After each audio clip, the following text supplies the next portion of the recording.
In this lesson, we're going to be solving two-step equations.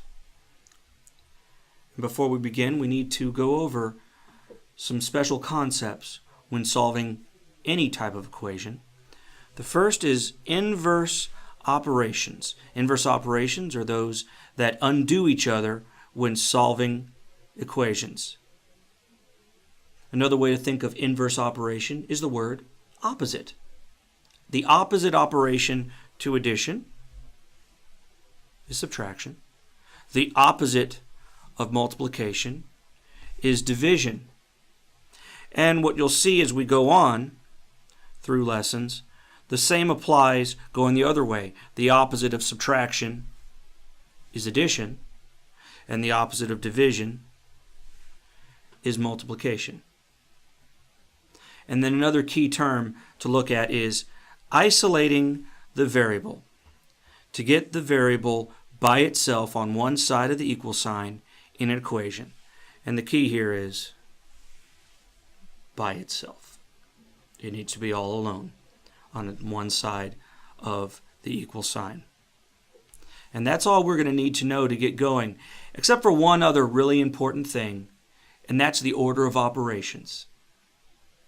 If you remember, the order of operations says that we do multiplication and division before we do addition and subtraction.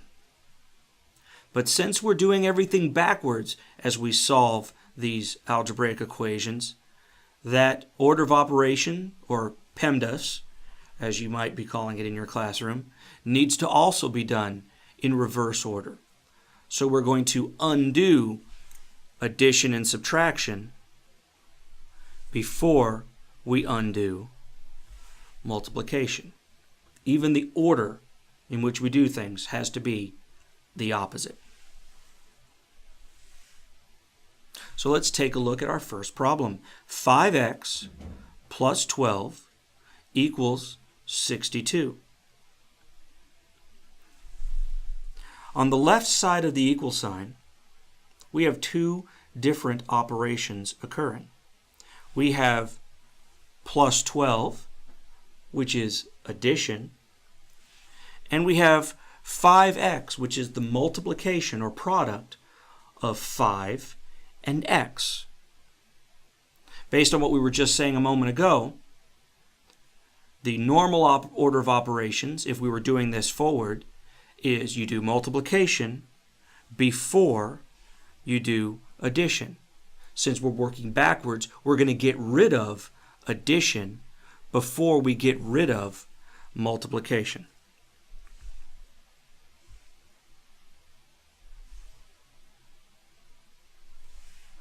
So here we go. The first thing that we're going to want to do is get rid of the plus 12. What's the opposite of plus 12? Minus 12. So we're going to do that on both sides of the equal sign. What some teachers like to do, and I found it incredibly helpful, is to draw a line at the equal sign. Something that indicates anything I do on the left side of the line has to also be done on the right side of the line. It's a great way to keep track and make sure that you're keeping everything in balance. So over here, positive 12 and negative 12, add them together, and you get 0, leaving 5x on the left side of the equal sign, and 62 minus 12 is 50. Only one operation remains. We have 5 and x, or 5 times x. That's multiplication, and the opposite of multiplication is division. So instead of multiplying 5 and x, we're going to need to divide 5 and x. Well, the x is just fine where it is. We're going to leave that one alone. That's where it's going to be at the end. So let's divide both sides of our equation by 5. Well, 5 divided by 5 is 1, so we just have 1x. X is now isolated. It's by itself. And 50 divided by 5 is 10. I think that the answer is going to be 10, that x equals 10. But the only way to be absolutely certain is to check my solution. I believe that 5 times 10 plus 12 should be 62. Well, 5 times 10 is 50. Remember, we're doing multiplication first now because we're going forward. Plus 12. And 50 plus 12 is 62. And there it is. So you know what? The answer that we got checks out just fine. X equals 10. I like to box my answer because as you do types of problems like these, especially as they get more and more complex, you're going to find yourself with a lot of writing on there. And it's really helpful to the person that's trying to look over your work and for you yourself as you're looking over your work, as you review your homework with your teacher in class the next day, to be able to easily look for the final answer. And that's why I like to box it up at the end. So let's do another one. This time we have negative 3x plus 8 equals negative 13. Just like the last one, I'm going to go ahead and put my little line here. This is my balance point. Anything I do on the left of the line, I also have to do on the right side of the line. We have multiplication. We have addition. Since we're undoing it, we have to get rid of the addition first. Plus 8. The opposite of plus 8 is minus 8. On the left side, positive 8, minus 8, that's gone, and we're left with 3x equals. On the right side, we're going to have negative 13 and negative 8.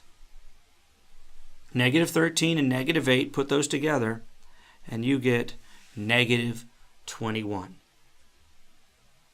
Only one thing remains, the negative 3. Since right now these two are being multiplied, we're going to divide both sides of our equation by negative 3.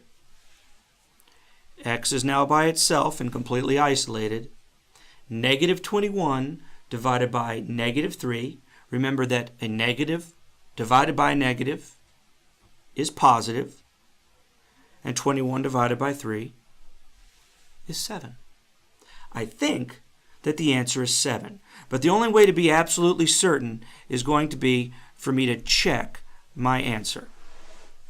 So I believe that if we do negative 3 times a positive 7 plus 8, I'm going to get negative 13. Negative 3 times 7, negative times a positive is negative because the signs are different. 21 plus 8. And negative 21 plus 8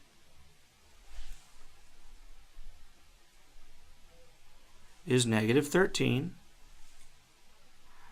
So I know that my final answer is correct. X equals 7.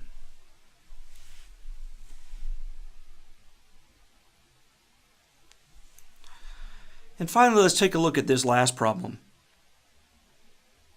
The only real difference between this problem and the last two is where the x is.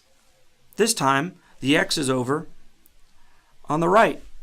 Now, there is no rule in any math that says the x, or the variable, has to end up on the left-hand side.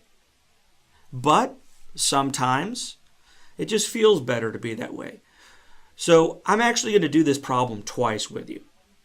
The first time is I'm just going to leave it where it is because there's no rule that says the x has to be on the left.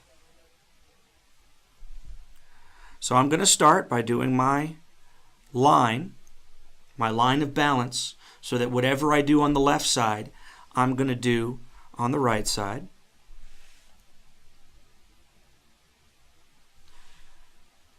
We're going to start by taking this -2 and doing +2 to both sides, just like we've been doing before. -32 plus 2 is -30 equals -6x. And to get x to be by itself, we're going to go ahead and divide both sides by -6. -30 divided by -6, negative divided by negative is positive. We have +5 equals x, or x is 5. At this point, if you want to flip it around, you can. It's totally up to you. But again, we need to make sure that we check our answer. So we're going to do -6 times 5 minus 2.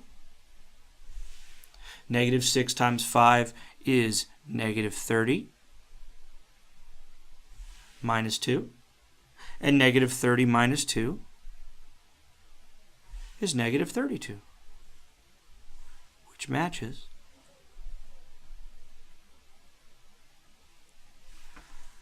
So that checks out. Now, I did tell you that we're going to do this problem twice. So this time, if you really like to work with that x on the left-hand side, here's how you do it. You don't have to do it this way, but if it makes you more comfortable, that's all right. You just need to be careful not to inadvertently change the problem as you make it a little bit more comfortable to your eyes. We still have an equal sign. That's not changing. And all we're going to do is move everything around from one side to the other. The -6 minus 2 is going to go over here. And the -32 is going to go over here. Now, this is important. If you're going to do something like this, you want to make sure that everything looks exactly the same.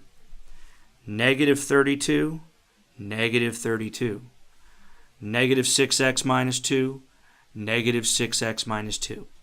They're still the same, so we can go ahead and proceed like we've been doing. Here's my balance line. And we're going to, again, add 2 to both sides to get -6x equals -30. And then divide both sides by 6